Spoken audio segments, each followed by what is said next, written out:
দুনিয়ার সবথেকে সহজ পদ্ধতিতে দারুণ একটা পিঠে রেসিপি। পিঠে খাওয়ার ইচ্ছে করলে মাত্র 10 টাকা খরচ করে 5-10 মিনিটেই তৈরি করে নিন। ভাবতেই পারবেন না পিঠেটা খেতে এত সুন্দর লাগে, আর কেউ বাদ থাকবে না কি পিঠেটা খেতে পছন্দ হবে না। একদম নরম তুলতুলে পুরভরা ভাপা পিঠে, একটা নয় দেখবেন 10টা খেয়ে নেবেন। নমস্কার বন্ধুরা, প্রতিমা কিচেন ভিলেজ ফুডের নতুন একটা ভিডিওতে সকলকে স্বাগত জানিয়ে আজকে রেসিপিটা শুরু করছি। আর আজকে আমি আপনাদের সঙ্গে শেয়ার করব 10 টাকা সুজি দিয়ে দুনিয়ার সবথেকে সহজ পদ্ধতিতে তুলোর মতো নরম তুলতুলে পিঠে তৈরি করে দেখাবো। হঠাৎ করে যদি পিঠে খাওয়ার ইচ্ছে করলে এর থেকে পিঠে কিন্তু সহজ হতেই পারে না, আর যে কেউ তৈরি করে নিতে পারবে। বানানো ভীষণই সহজ, খুব সহজভাবে বানিয়ে দেখাবো। আশা করি আজকে পিঠা রেসিপি দেখতে আপনাদেরকে ভীষণ ভালো লাগবে। আর যে সকল বন্ধুরা এখন পর্যন্ত চ্যানেলে নতুন হয়ে থাকলে প্লিজ চ্যানেলটিকে সাবস্ক্রাইব করে আমার পাশে থাকবেন। আর যারা যারা ফেসবুক পেজ থেকে দেখছেন তারা পেজটাকে ফলো করে আমার পাশে থাকবেন। তাহলে বন্ধুরা পিঠেটা বানানো শুরু করি। তো আমি এখানে নিয়েছি 1 কাপ সুজি, আর ওজনে বলতে গেলে 200 গ্রাম সুজি আছে। আর এখানে একটা মিষ্টির জার নিয়েছি, তো এই জারের মধ্যে সুজিটাকে নিয়ে নেব।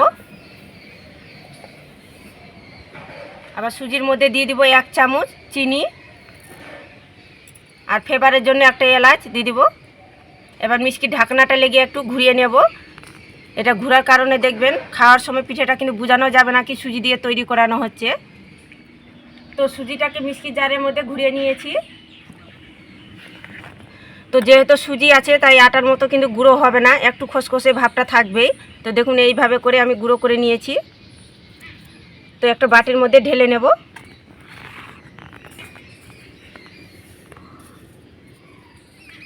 আর নিয়েছি এখানে জাল করা দুধ, জাল করে আমি একটু ঠান্ডা করে নিয়েছি দুধটাকে। তো অল্প অল্প দুধ দিয়ে আমি মেখে নেব।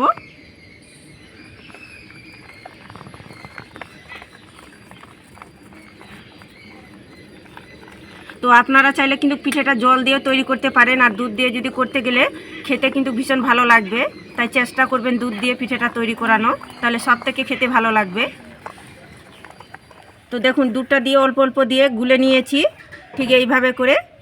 তো যেহেতু সুজি আছে তাই 5 মিনিট ঢাকা চাপা দিয়ে রেস্টের জন্য রেখে দেব, সুজিটা কিন্তু ফুলবে। তো এবার আমি পিঠের জন্য পুরটা তৈরি করে নেব। তার জন্য উনুন ধরিয়ে কড়াই বসিয়ে দিয়েছি। তো নিয়েছি হাফ বাটি গুড়, কড়াইয়ের মধ্যে দিয়ে দিব, আর সামান্য একটু দিয়ে দিব জল। তো নাড়াচাড়া করে গুড়টাকে গলিয়ে নেব। তো দেখুন নাড়াচাড়া করে গুড়টাকে গলিয়ে নিয়েছি। এবার দিয়ে দিব কিছুটা পরিমাণে কুড়ানো নারকেল। নাড়াচাড়া করে পুরটা তৈরি করে নেব।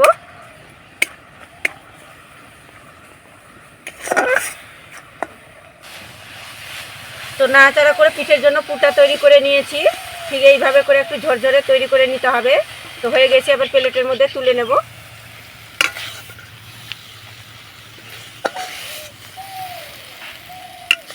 আর এদিকে 5 মিনিট রেস্টে রাখানো হয়ে গেছে। আর দেখুন আগের তুলনায় সুজির ডোটা কিন্তু ফুলে উঠেছে আর গাঢ় হয়ে গেছে অনেকটাই। আবার এর মধ্যে দিয়ে দিব হাফ চা চামচ বেকিং পাউডার।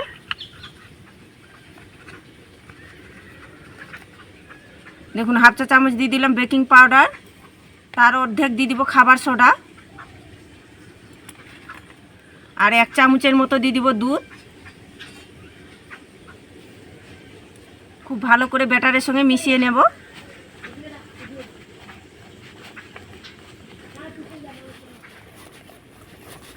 তো দেখুন খুব ভালো করে মিশিয়ে নিয়েছি, আর ব্যাটারটা একদম থপথপে তৈরি করতে হবে। দেখুন এইভাবে করে তৈরি করেছি, একদম থপথপে। তো পিঠেটা তৈরি করবার জন্য একটা আমপাম প্যান নিয়েছি। তো আমপাম প্যান যদি হাতের কাছে না থাকে তাহলে স্টিলের ছোট ছোট বাটিগুলোতে তৈরি করে নিতে পারেন পিঠেটা। তো আমপাম প্যানের মধ্যে একটু সাদা তেল ব্রাশ করে নেব, তাহলে খুব সুন্দরভাবে ছেড়ে আসবে, লেগে যাবে না।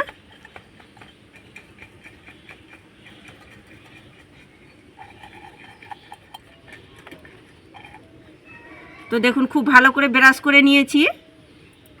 এবার আমি চামচের সাহায্যে নিয়ে ব্যাটারটা এই আমপামের প্যানের মধ্যে দিয়ে দিব।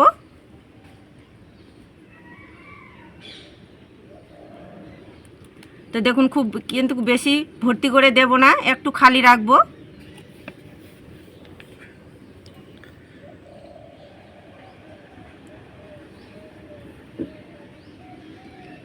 তো দেখুন আমপাম প্যানের মধ্যে ব্যাটারগুলো দিয়ে দিয়েছি। আর এদিকে যে পুরটা তৈরি করেছি সেখান থেকে অল্প করে নিয়ে নেব। আর দেখুন এইভাবে করে একটু চ্যাপটা করে নিলাম হালকা করে। এবারে এইভাবে করে ঢুকে দেব।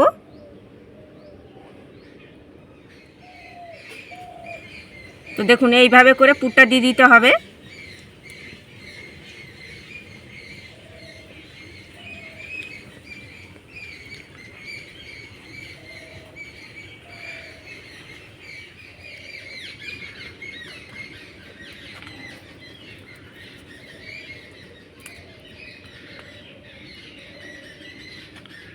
তো দেখুন এইভাবে করে পুরটা দিয়ে দিলাম।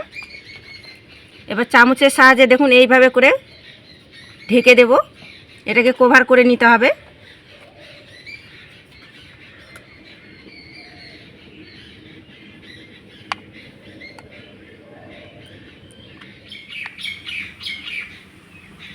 তো দেখুন এইভাবে করে সবগুলো আমি কভার করে নিয়েছি। তো একটা পাত্রে জল গরম করে নিয়েছি। এবার আমপাম প্যানটা বসিয়ে দেব।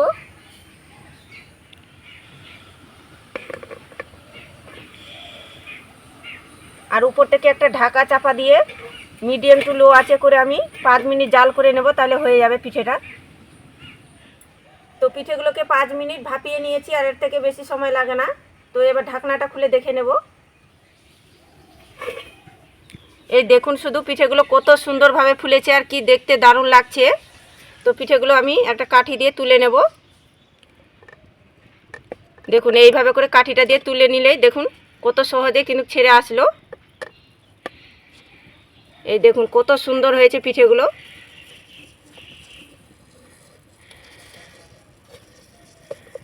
আর সব পিঠেগুলো দেখুন কত সুন্দরভাবে ছেড়ে যাচ্ছে। তো এবার আমি প্লেটের মধ্যে তুলে নেব।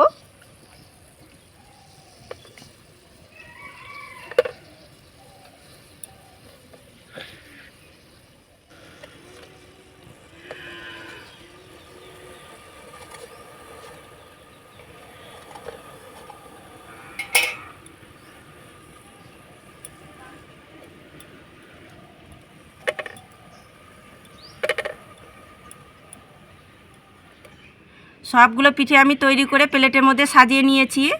তো এইভাবে করে সুজি দিয়ে তুলোর মতো নরম তুলতুলে ভাপা পিঠেটা বানিয়ে দেখুন। একটা নয় 10টা খেয়ে নেবেন, তবু মন ভরবে না। আর দেখবেন খেতে খেতে কিন্তু মুখ ফিরাইতেই পারবেন না। আর যাকে বানিয়ে খাবেন সে তো প্রশংসা করবেই করবে। আর যেমনি পিঠেটা নরম তুলতুলে সফট হয়, তেমনি কিন্তু মুখে দিতেই মিশে যাবে। দুর্দান্ত লাগে খেতে। একবার শুধু বানিয়ে দেখুন, ভাবতেও পারবেন না পিঠেটা এত সুন্দর লাগে খেতে। আর সব পিঠেগুলো যেমন নরম তুলতুলে সফট হয়, তেমনি মুখে দিতে মিশে যাবে। দুর্দান্ত লাগে খেতে। তো এইভাবে করে তৈরি করে না খেলে দেখবেন পুরো আফসোস থেকে যাবে। তো একবার হলে তৈরি করে দেখবেন। আর দেখলেন তো পিঠেটা বানানো কত জলের মতন সহজ। তো আপনারা শীতের সময় বিভিন্ন রকম তো পিঠে বানিয়ে খেয়েছেন। তো আমার মতো করে এইভাবে করে একবার হলেও তৈরি করে দেখবেন। কথা দিচ্ছি মন খুশি হয়ে যাবে আর মন ভরে যাবে। এতটা খেতে ভালো লাগে পিঠেটা কি বারবার তৈরি করার জন্য ইচ্ছেটা বাড়িয়ে যাবে। তো একবার হলো আমার মতো করে তৈরি করে দেখবেন। আর খেয়ে কেমন লাগলেও তো অবশ্যই কমেন্ট করে বলবেন। তো আজকে আমার পিঠের রেসিপিটা কেমন লেগেছে তো প্রতিদিনের মতন অবশ্যই কমেন্ট করে বলবেন। আর ভালো লাগলে একটা লাইক করে বন্ধুদের সঙ্গে ভিডিওটা শেয়ার করবেন। তো ভিডিওটা এখানে শেষ করছি। দেখা হচ্ছে আবার নতুন কোনো রেসিপির সঙ্গে।